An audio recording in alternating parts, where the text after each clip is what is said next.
Howdy y'all, Fast Force 289. And so tonight we're going to be working on my 1968 Ford Fairlane, and I'm going to be upgrading the front factory 5/8 sway bar to a now new and improved 1 1/8 sway bar that I picked up from Summit Racing. It's an ADCO bar, so let's take a look at the parts that we have and jump right into the installation. All right, so for our first box, obviously this will be the parts, the hardware, and instructions, and here's all the hardware. Tell you, these brackets look pretty good. They look better than what I got from O'Reilly's, that's for sure. And then the bushings.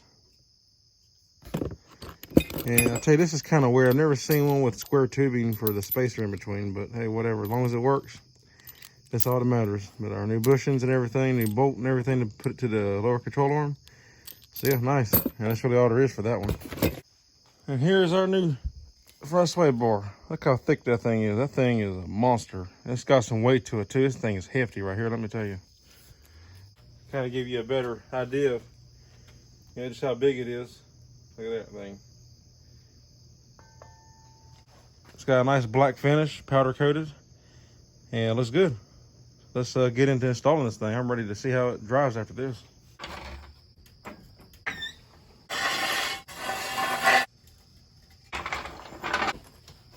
All right, so we have 2 points of contact with this sway bar. One here on the frame, and then on the lower control arm, which is right here. I would recommend undoing this first, because then you're not having to hold the sway bar up while you're getting this loose. So I'd go ahead and take this loose first. So I'm gonna start with that, and then we'll pull it loose from the frame. Now, luckily, I just replaced these bushings not that long ago, so all this stuff should come apart fairly easy. But if yours has been in for a while, it's very possible that it may break, or you may even have to cut it. Like take a Sawzall and come here and cut it off because it's so rusted up. All right, so once you got both lower control arm mounts loose, now we can go ahead and pull the frames loose. There's gonna be 2 bolts, one here and then one on this back side. You can't see here in the video, but there's one there. And it's a bolt that goes through the top here and mounts to the top, and then the nuts on the bottom. So you're probably gonna need a wrench and a ratchet. All right, once you pull all the bolts loose, it'll just come right on down. Hold out the lower control arms. There we go, and then work it on out. I just want to show a real quick comparison. Look how much bigger that 1 1/8 sway bar is. That is insane. I mean, that is just crazy amount bigger. Like twice as big at least. So that ought to make the front end of this car quite a bit stiffer in handling and cornering and all that. So yeah, very cool. Let's get it put in. All right, so we got to install our bushings on before we put it in the car to make it easier. What I like to do is take a little bit of grease, use wheel bearing grease, and just coat the inside of this bushing, so then it'll slide on here when it's in the car. It's not pinching and wearing the rubber out prematurely. It'll have some take away some of the resistance, so it slips easier. Make sure you got a good coat in there, and we're good to go. It takes a very light coat. You don't have to have a super thick. Really, I could have gone thinner with this. I say you can always wipe off any excess if you need to, if it's too much, but there we go.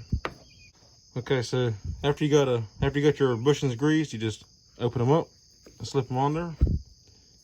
And there we go. So now that spins nice on there. Take your bracket, and it just slides over.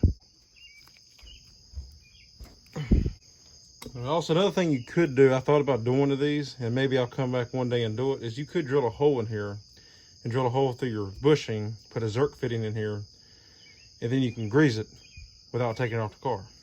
That might be something I'll tackle in the future. Alrighty, so we're gonna slip this into place, and it can be a little cumbersome dealing with this thing, especially if you're by yourself.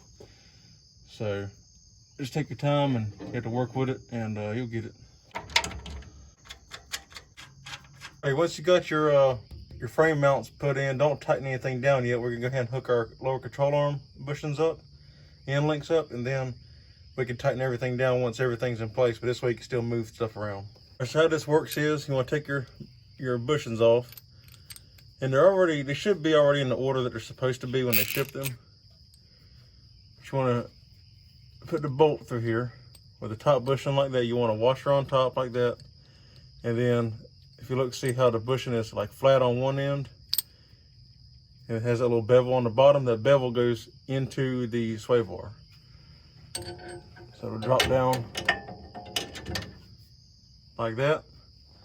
And then your next bushing, you also want the bevel to go toward the sway bar. So we'll put the bushing on, and then a washer, and then your spacer, another washer. The same thing as always, the flat end goes to the washer, the bevel goes to the control arm this time. And then it'll drop down in the hole, just like that.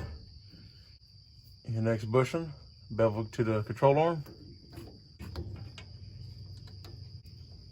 So when it comes to tightening these bushings down here, you don't want to over tighten them. The best way I know how to describe it is, in the instructions they say tighten them until the bushings are slightly distorted. So basically, by feel, what you want is for it to just be snug. Because it'll never stop. I mean, it will stop, but you have to bottom these bushings out. It'd be completely mushroomed and everything else. But you'll feel it. It'll be easy, and then it'll get tough to turn, and it'll be snug. It won't never tighten it up. It won't never tighten up, but it'll get snug. That's what I would do. Also, make sure your bushings are in their holes properly. That way they're sitting flat as possible.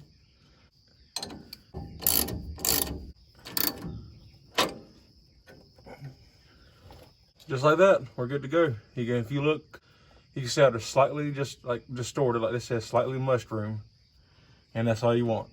So when you get to these, you want to tighten these down. These need to be pretty snug, because this is, you know, it's going to go flat up against the frame, so you need to make sure you tighten these. And also, I forgot to mention, you want to save your old hardware. They do not give you new bolts or nuts for this setup, so you have to use your old existing bolts. We're good to go. Alrighty guys, well, we got the sway bar installed. I went and drove the car. It drives fantastic. It's a whole lot better. It's a lot more stable. It goes around the curves a lot better. The corners better, everything. The only thing is, it does seem to be a little bit stiffer, which is to be expected. It is quite a bit bigger sway bar. But it does seem to be just a little bit more stiff. I could probably get softer springs to kind of compensate for that a little bit, or softer shock, and I might do the softer shock setup, you know, in the future. Or I might even do coilovers. I can adjust the spring rate and all that then. But it corners a lot better, and that's what I like. It's a lot more solid, a lot more stable, don't have as much body roll, and it's great. I did notice a big difference. So yeah, basic or an easy install, I should say. All you need is basic hand tools. You don't have to have no power tools or nothing like that. The only thing is if that bolt is rusted into the lower control arm, you may have to cut it out. So get a Sawzall or even a hacksaw and cut that out if you have to. But luckily yours will come apart easily, like mine did. But yeah, easy install, simple upgrade, and makes a world of difference. But as always, I want to thank y'all for watching. If you're not subscribed already, consider subscribing. I'd appreciate it. If you like the video, give it a thumbs up. Leave a comment down below and tell me what you think. And as always, take care. Have a good night.